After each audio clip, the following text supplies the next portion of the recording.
એટલે મેં નક્કી કર્યું કે હું આ ઘર છોડીને ચાલી જાઉં. આ કેવી વાત કરે છે તું? શેનો બોજ તું પણ તો મારા માટે કરી રહી છે ને. શું તું અમને અમારા જીવનની સૌથી મોટી ખુશી આપવાની છે? અમે હંમેશા તારા ઋણી રહીશું.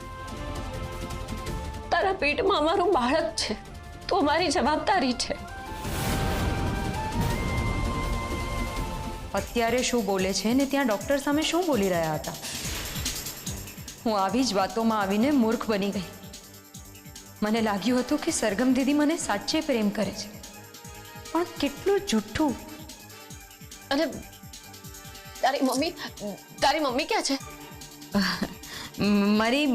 મારી માને હું મારા માસી પાસે મૂકીને આવી છું.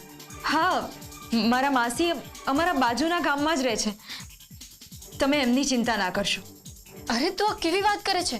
એમને કંઈ થઈ ગયું તો પેલા શાહુકારે કંઈ કરી નાખ્યું તો? એ ત્યાં સુધી પહોંચી જ નહીં શકે. તમે એની ચિંતા ના કરશો. ત્યાં મારા માસી છે ને, એનું બરાબર ધ્યાન રાખશે.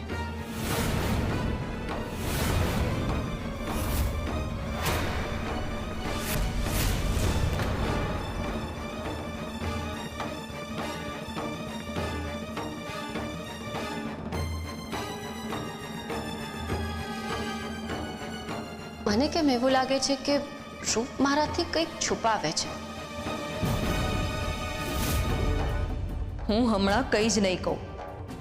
જ્યાં સુધી મને મારા ઘર, જમીન અને માં મળશે નહીં, ત્યાં સુધી હું બધું જ છુપાવીશ.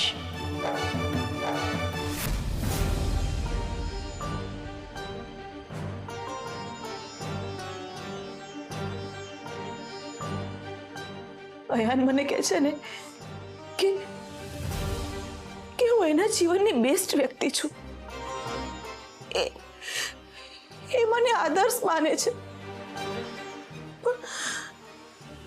પણ હવે મને કેવી દ્રષ્ટિએ જોતો હશે?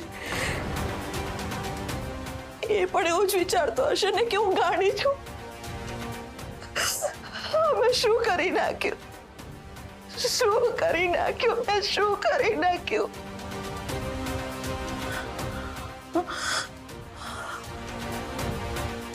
અંશુએ ક્યારેય કોઈનું ખરાબ ના વિચારે. આ જે કર્યું છે એ મારી અંદર રહેલી અનામિકાએ કર્યું છે. હું હવે ક્યારથી થઈ ગઈ?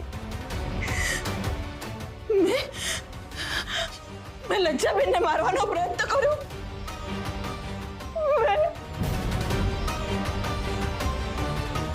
હવે મારા જીવવાનો કોઈ અર્થ નથી. હવે હું જીવીને શું કરું? હવે હું કોઈ બીજાને નુકસાન પહોંચાડું એ પહેલા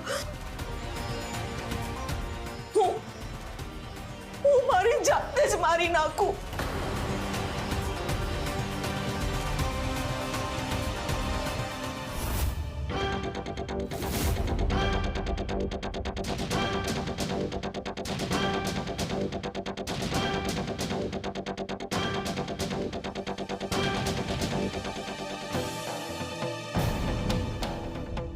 આજ સુધી મારા મનમાં આ વિચાર ક્યારે નથી આવ્યો, પણ લાગે છે હવે મારે મારું બ્રહ્માસ્ત્ર વાપરવું જ પડશે. મોટી બા શું મારો ન્યાય કરશે? મારા માટેનો ન્યાય હું જાતે જ કરીશ. ગમે તે થાય, પણ હું ને અનસુયા એક ઘરમાં તો નહીં જ રહીએ.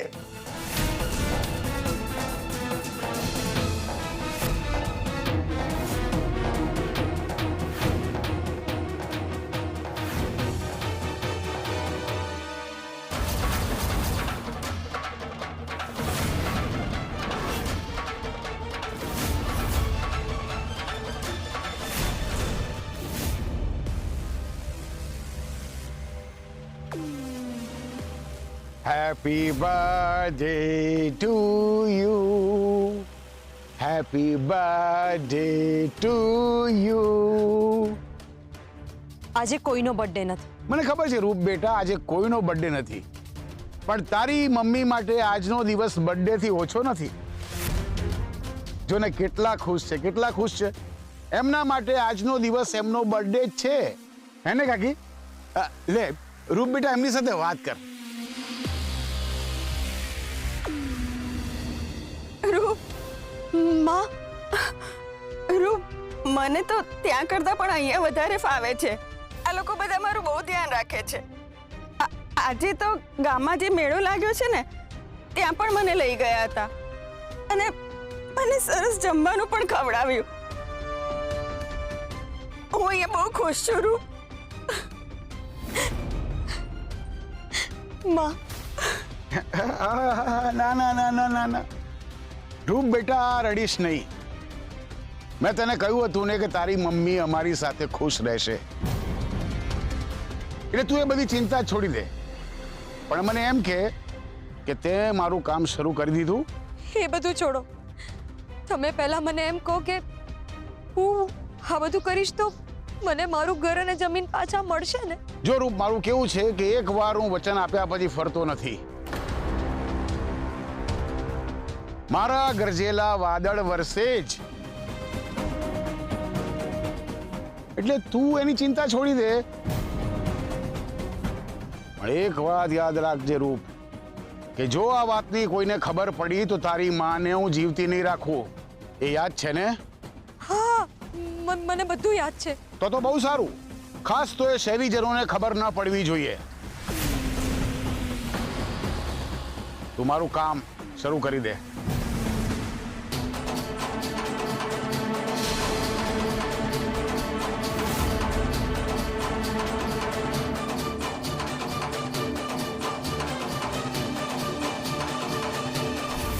મોટી બા, લજ્જા ભાભી આ બધામાંથી બચી તો ગયા, પણ એમના મનમાં એટલો બધો ડર બેસી ગયો છે ને. અંશુયાબેનથી બહુ જ ડરી ગયા છે, એટલે એમના રૂમમાંથી એ બહાર પણ નથી આવતા. એમના મનમાંથી આપણે આ ડર કાઢવો પડશે. જો આમ જ ચાલતું રહ્યું તો અંશુયાબેન અને લજ્જા ભાભી એક જ છત નીચે કઈ રીતે રહી શકશે? મોટી બા, તમને નથી લાગતું કે આપણે આ વિષય પર તમારે લજ્જા ભાભીને સમજાવવા જોઈએ? મોટી બા, શું વિચારો છો? શું કહું મીરા બહુ, કુંદન નિવાસ પર અત્યાર સુધી આટલી તકલીફ આવી, પણ એક મા તરીકે હંમેશા હું સક્ષમ રહી. હવે મને એવું લાગે છે જાણે હું એક મા તરીકે તૂટી રહી છું. લજ્જા વહુ પણ એમની રીતે સાચા જ છે અને અનસુયા વહુ પણ સાચા છે. પણ વાત એવી છે કે બબ્બે તલવાર એક મ્યાનમાં ક્યારેય સેટ થઈ જ ના શકે. પ્રશ્ન મને એ થાય છે કે આ બધામાં મારું ઘર તૂટી તો નહીં જાય ને? લજ્જા વહુ જો આ ઘર છોડીને બીજે જવાનું વિચારશે તો હું એમને શું જવાબ આપીશ? અનસુયા આ ઘરના જેટલા વહુ છે એટલા લજ્જા વહુ પણ છે. એમનો જેટલો અધિકાર છે એટલો જ લજ્જા વહુનો છે, તમારો છે. પણ આ બધું હું એમને કેવી રીતે સમજાવીશ? અત્યાર સુધી કુંદન નિવાસ ઉપર ગમે તેટલી તકલીફો આવી, આ તમારા મોટી બા સક્ષમ હતા. પણ હવે મને જ નથી સમજાતું કે હું મારી બે વહુઓને સમજાવું તો શું સમજાવું?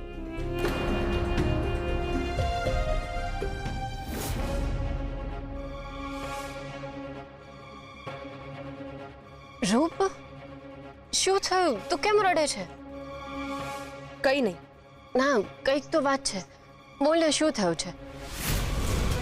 તું કોઈ ટેન્શનમાં છે? તારા મનમાં કોઈ મૂંઝવણ ચાલી રહી છે? કહેને, શું વાત છે? કઈ નથી થયું, કહ્યું ને મેં તમને. અને તમારે પણ આટલું બધું વિચારવાની જરૂર નથી. શું થયું છે રૂપને? મને કેમ એવું લાગે છે કે મારાથી કંઈક છુપાવે છે. આ મને આવું કેમ પૂછે છે? ક્યાંક આમને મારી વાત તો નહીં સાંભળી લીધી હોય ને? મારે તને એક વાત કરવી છે. શું? તને એવું લાગતું હશે કે હું તારી કેર નથી કરી રહી, પણ ઘરમાં એટલું બધું ચાલી રહ્યું છે ને કે મને કંઈ સમય જ નથી મળી રહ્યો. પણ હું સમજુ છું કે મારે તારી કેર કરવી જોઈએ. હું એવું કંઈ જ વિચારતી નથી અને તમારે કોઈ કેર કરવાની જરૂર નથી. આમ પણ હું તો સરોગેટ મધર છું ને. પણ ધ્રુવ, સરોગેટ મધર પણ તો મધર જ હોય છે ને. હું જોઉં છું ઘણા સમયથી તું કોઈક ચિંતામાં છે. જો કોઈ એવી વાત હોય કે તું મને કહેવા માંગતી હોય તો તું કહી જ શકે છે. હું તો તને હવે મારી નાની બહેન જ માનું છું. હવે તો તું પણ અમારી ફેમિલી મેમ્બર જ છે. હા,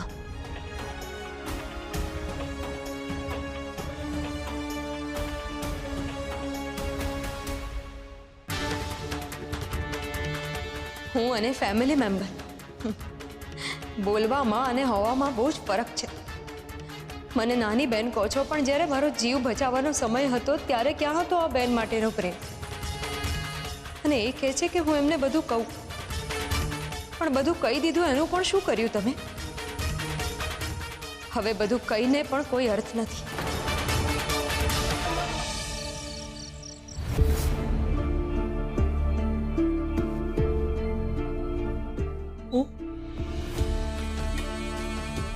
હું મારા દીકરાની નજરમાં સાવ પડી ગઈ છું. અયાન છે, મોટી બા છે, અને ઘરના બીજા બધા લોકો એ બધા મારા વિશે શું વિચાર કરતા હશે? શું એ લોકો મને ફરી સ્વીકારશે?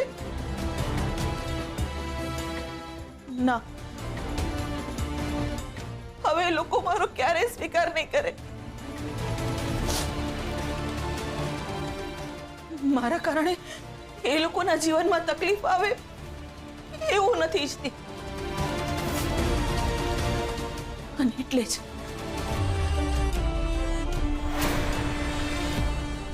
જ મારે મરી જવું જોઈએ. એટલે જ હું જીવવા નથી માંગતી. અનસુયા,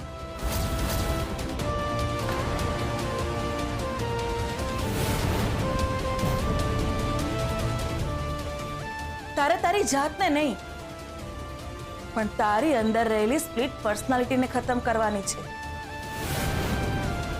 તારે અનામિકાને ખતમ કરવાની છે.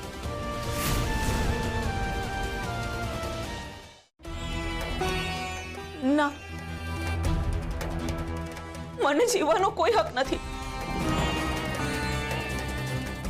મારે મરી જવું જોઈએ. કોઈ કંઈ પણ કહે, પણ હવે હું નહીં જીવી શકું. કોઈ બીજાને મારી નાખવાનો વિચાર કરે એ વ્યક્તિને પોતાને જીવવાનો કોઈ જ અધિકાર નથી.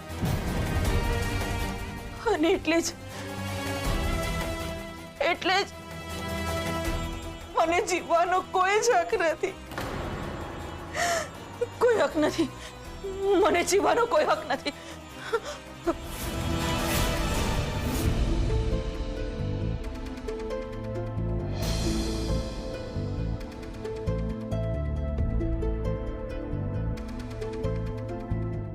આ શું થયું મને કાંઈક?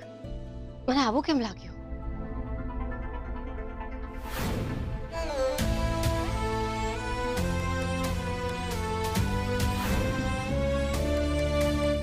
પાણી પણ નથી. હું એક કામ કરું, પાણી પણ ભરતી આવું અને મોટી બાને પણ જોતી આવું કે ઠીક તો છે ને.